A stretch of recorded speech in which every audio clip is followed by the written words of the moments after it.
ನಾಗಮಂಗಲ ತಾಲೂಕಿನ ಬೆಳ್ಳೂರು ಕ್ರಾಸ್ ಬಳಿಯ ನಲ್ಲಿಗೆರೆ toll cube ಕಂಪನಿಯಲ್ಲಿ ಗಾರ್ಡನ್ ಸ್ವಚ್ಛತೆ ಟೆಂಡರ್ ಪಡೆದಿರುವ ಗತ್ತಿ ಮೆನ್ ಸಂಸ್ಥೆಯ ವ್ಯವಸ್ಥೆಯು ಮಿತಿಮೀರಿದ್ದು ನೌಕರರಿಗೆ ಕಿರುಕುಳ, ಮೂಲಭೂತ ಸೌಕರ್ಯ ವಂಚನೆ ಹಾಗೂ 5 ಜನ ನೌಕರರನ್ನು ವಜಾ ಮಾಡಿರುವ ವಿರುದ್ಧ ಕರ್ನಾಟಕ ದಲಿತ ಸಂಘರ್ಷ ಸಮಿತಿಯ ನಾಗಮಂಗಲ ವತಿಯಿಂದ ಅನಿರ್ದಿಷ್ಟಾವಧಿ ಪ್ರತಿಭಟನೆ ಧರಣಿಯನ್ನು ಹಮ್ಮಿಕೊಳ್ಳಲಾಗಿದೆ ಎಂದು ಧರಣಿ ನಿರತರು ತಿಳಿಸಿದರು. ಕ್ಯೂಬ್ ಕಂಪನಿಯ ಮ್ಯಾನೇಜರ್ ನೇತಾಜಿ ಮತ್ತು ಗತ್ತಿಮೆನ್ ಸಂಸ್ಥೆಯ ಅಧಿಕಾರಿಯ ವಿರುದ್ಧ ಧಿಕ್ಕಾರ ಕೂಗಿ ಈ ಅವ್ಯವಸ್ಥೆಯನ್ನು ಸರಿಪಡಿಸುವಂತೆ ಕ್ಯೂಬ್ ಕಂಪನಿಯ ಕಚೇರಿ ಮುಂಭಾಗ ಪ್ರತಿಭಟಿಸಿದರು.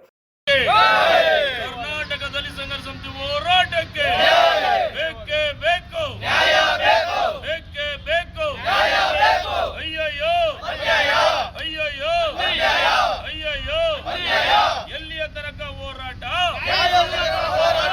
ಎಲ್ಲಿಯ ತನಕ ಹೋರಾಟ.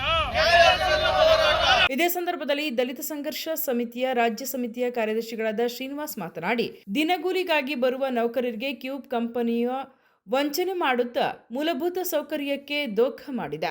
25 ಜನ ನೌಕರರಿಗೆ ಇಲ್ಲಸಲ್ಲದ ಕಿರುಕುಳವನ್ನು ನೀಡಿ 5 ಜನ ನೌಕರರನ್ನು ಕಿತ್ತು ಹಾಕಿದ್ದಾರೆ. ಇಎಸ್ಐ ಸೌಲಭ್ಯ, ಪಿಎಫ್ ಸೌಲಭ್ಯ ಮತ್ತು ಮೂಲಭೂತ ಸೌಕರ್ಯ ಕನಸಿನ ಮಾತು. ದಪ್ಪ ಚರ್ಮದ ಅಧಿಕಾರಿಗಳು ನಿರಂತರವಾಗಿ ಈ ಬಡ ನೌಕರರ ಮೇಲೆ ದೌರ್ಜನ್ಯ ನಡೆಸುತ್ತಿದ್ದಾರೆ. ಇದನ್ನು ಖಂಡಿಸಿ ಈ ದಿನ ಪ್ರತಿಭಟನೆ ನಡೆಸುತ್ತಿದ್ದೇವೆ ಎಂದರು. ಇವರ ಕಷ್ಟಪಟ್ಟು ದುಡಿದಂಥ ಹಣದಲ್ಲೇ ಇಎಸ್ಐ ಹಣವನ್ನು ಪಾವತಿ ಮಾಡಿಕೊಂಡು ಇಎಸ್ಐ ಕಾರ್ಡನ್ನು, ಆಸ್ಪತ್ರೆ ಸೌಲಭ್ಯವನ್ನು ಕಾರ್ಮಿಕರಿಗೆ ನೀಡಿರಲ್ಲ ಹಾಗೂ ಪಿ ಎಫನ್ನು ಇವರ ಹಣದಲ್ಲೇ ಕಡಿತ ಮಾಡಿಕೊಂಡು ಸುಮಾರು 1,500 ಹಣವನ್ನು ಕಡಿತ ಮಾಡಿಕೊಂಡು ಏನು ಕಂಪನಿಯ ಕಡೆಯಿಂದ ಪಾವತಿ ಮಾಡಬೇಕಾಗಿರ್ತಕ್ಕಂಥ ಪಿ ಎಫ್ ಹಣವನ್ನು ಕಾರ್ಮಿಕರ ದುಡ್ಡಲ್ಲೇ ಪಾವತಿ ಮಾಡಿದ್ದೀವಿ ಅಂತೇಳಿ ಸುಳ್ಳು ದಾಖಲೆಯನ್ನು ಕೊಟ್ಟು ಕಾರ್ಮಿಕರಿಗೆ ವಂಚನೆ ಮಾಡ್ಕೊಂಡು ಬರ್ತಾ ಇರ್ತಾರೆ. ಆದರೆ ಈ ಕಳೆದ 15 ದಿನಗಳಿಂದ ಕಾರ್ಮಿಕರು ನಮಗೆ ಪಿ ಎಫ್ ಹಣವನ್ನು ನಮ್ಮ ಹಣದಲ್ಲೇ ಕಡಿತ ಮಾಡ್ಕೊಂಡು ನೀವು ಲೆಕ್ಕ ತೋರಿಸ್ತಾ ಇದ್ದೀರಿ, ನಮಗೆ ಹಿಂದೆ ಕೊಡ್ತಕ್ಕಂಥ ಸಂಬಳ ಕೊಡಿ ಅಂತ ಪ್ರಶ್ನೆ ಮಾಡಿದ ಸಂದರ್ಭದಲ್ಲಿ ಕಾರ್ಮಿಕರನ್ನು ಕೆಲಸದಿಂದ ನೀವು ಕೆಲಸಕ್ಕೆ ಬೇಡ ಅಂತೇಳಿ 15 ದಿನದಿಂದ ಕೆಲಸಕ್ಕೆ ಸೇರಿಸ್ಕೊಳ್ಳದೆ ಕೆಲಸದಿಂದ ಕಿತ್ತಾಕಿ ಏಕಾಏಕಿ ಕೇವಲ ಒಂದು ನೋಟಿಸನ್ನು ಕೊಡದೆ ಕೆಲಸದಿಂದ ಕಿತ್ತಾಕಿ ಇವರಿಗೆ ಅನ್ಯಾಯವನ್ನು ಮಾಡಿರ್ತಾರೆ. ದಲಿತ ಮುಖಂಡರಾದ ಕಂಚಿನಕೋಟೆ ಮೂರ್ತಿ ಮಾತನಾಡಿ, ಕಳೆದ 25 ವರ್ಷಗಳಿಂದ ನಲ್ಲಿಕೆರೆ ಟೋಲ್ನಲ್ಲಿ ಕಾರ್ಯನಿರ್ವಹಿಸುತ್ತಿರುವ ನೌಕರರು ಈ ದಿನ ಬೀದಿ ಪಾಲಾಗಲು ಇಲ್ಲಿನ ಆಡಳಿತ ಮಂಡಳಿ ಅಧಿಕಾರಿ ನೇತಾಜಿ ಷಡ್ಯಂತ್ರವೇ ಕಾರಣ.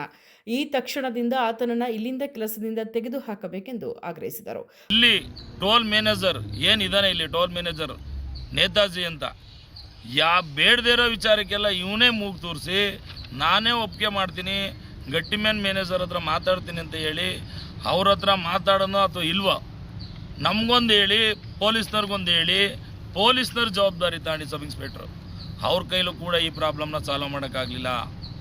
ಹಾಗಾಗಿ ಮುಂದುವರೆದು ನಮ್ಮ ದಲಿತ ಸಂಘಟನೆ ಸಮಿತಿಗೆ ಅವ್ರು ಬಂದು ನಮಗೆ ಈ ಥರ ಅನ್ಯಾಯ ಆಗಿದೆ ಅಂತ ಕೇಳ್ಕೊಂಡಾಗ ನಾವು ಕೂಡ ನಿಮ್ಮ ಜೊತೆ ಇರ್ತೀವಿ. ಅವರು ಗಟ್ಟಿಮ್ಯಾನ್ ಸಂಸ್ಥೆಯ ಯಾರು ಮ್ಯಾನೇಜ್ಮೆಂಟ್ ಇದ್ದಾನೆ ಅವನು ಇಲ್ಲಿಗೆ ಬರಬೇಕು. ಇಲ್ಲಿಗೆ ಬರೋ ಗಂಟನೂ ನಾವು ಅನಿರ್ದಿಷ್ಟ ಧರಣಿಯ ಕಾರ್ಯಕ್ರಮವನ್ನು ಹಮ್ಮಿಕೊಳ್ಳೋಣ ಅಂತೇಳಿ ಇವತ್ತಿಂದ ಕಾರ್ಯಕ್ರಮ ಧರಣಿ. ಪ್ರತಿಭಟನೆಯಲ್ಲಿ ತಾಲೂಕು ಜೆಡಿಎಸ್ ಘಟಕದ ಅಧ್ಯಕ್ಷರಾದ ಮುಳುಕಟ್ಟೆ ಸಂತೋಷ್, ಶ್ರೀನಿವಾಸ್, ಕಂಚನಕೋಟೆ ಮೂರ್ತಿ, ಎಂಕೆ ಸ್ವಾಮಿ, ಅಪ್ಪಾಜಿ, ಹಣ್ಣಿನ ಅಂಗಡಿ ಗಿರೀಶ್, ಬದ್ರಿಕೊಪ್ಪಲು ಗೋವಿಂದರಾಜು, ಎಚ್ಎನ್ ಬಲರಾಮು, ಕೃಷ್ಣಮೂರ್ತಿ, ಕೂಲಿ ಕಾರ್ಮಿಕರು ಭಾಗವಹಿಸಿದ್ದರು. ಸುದ್ದಿ 3 ವಾಹಿನಿಯ ಹೆಚ್ಚಿನ ಮಾಹಿತಿಗಾಗಿ ಸಬ್ಸ್ಕ್ರೈಬ್ ಆಗಿ ಹಾಗೂ ಬೆಲ್ ಬಟನ್ ಒತ್ತಿ.